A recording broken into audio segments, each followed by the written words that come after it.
استاد دارالعلوم دیوبند ہے، حضرت والا کو بلا کسی تمہید و تاخیر کی آواز دے رہا ہوں اس شعر کے ساتھ کہ کچھ ایسی بے خودی ہے تیرے انتظار میں، کچھ ایسی بے خودی ہے تیرے انتظار میں، تصویر بن چکا ہوں تیرے انتظار میں، آہٹ پہ کان در پہ نظر دل میں اشتیاق، آہٹ پہ کان در پہ نظر دل میں اشتیاق، آنکھوں کے اشک سوکھ گئے حضرت کے انتظار میں۔ جناب حضرت مولانا جمشید عادل قاسمی مائک پر۔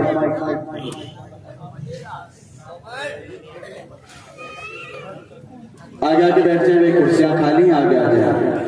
سبھی حضرات تشریف رکھیں، انشاءاللہ حضرت والا کا قیمتی بیان ہوگا، ہم سب کو فائدہ ہوگا۔ سبھی حضرات بیٹھ جائیں بھائی۔ السلام علیکم ورحمۃ اللہ وبرکاتہ۔ بڑھا دے سکتے، وعلیکم السلام۔ الحمدللہ الحمد لأہلہ والصلاة علی اہلہا اما بعد، فقد قال النبی صلی اللہ علیہ وسلم بلغوا عنی ولو آیا، او کما قال علیہ الصلاة والسلام۔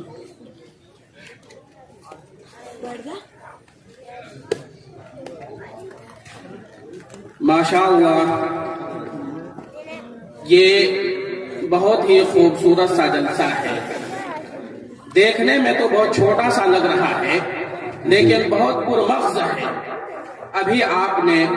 کچھ مقررین کی تقریر بھی سنی اور سنیں گے۔ بیٹھنے میں سبھی حضرات بیٹھے، نیچے بیٹھے۔ عمران خان ایک چھوٹا سا ننھا سا بچہ ہے، اس کی آواز کو بھی آپ نے محفوظ کیا۔ بے شک۔ ہمارے جو نظامت کنندہ ہیں، جو پروگرام کے روح رواں ہوا کرتے ہیں، ماشاءاللہ اللہ نے اس کی زبان میں وہ سلاست رکھی ہے، وہ طلاقت رکھی ہے جو پروگرام میں نئی روح پھونکتے ہیں۔ میرے محترم بزرگوں اور دوستوں، آپ خود اندازہ کر سکتے ہیں ادھر آ جائیں بھائی۔ کہ یہاں پر آپ کی تعداد کتنی کم ہے، کتنی معمولی ہے۔ اگر آپ آس پاس کے گھروں کی گنتی کریں، گھروں کو شمار کریں تو آپ سے زیادہ گھروں نکلیں، لیکن یہاں پر جو حاضرین کی تعداد ہے بہت مختصر ہے۔ لیکن میرے دوست، آپ تعداد میں مختصر ہیں لیکن اللہ کے محبوب ہیں،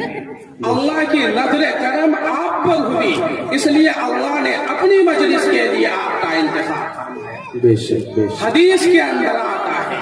اللہ کے نبی صلی اللہ علیہ وسلم فرماتے ہیں من یرید اللہ بہ خیرا یفقہہ فی الدین، کہ اللہ جسے نوازنا چاہتا ہے،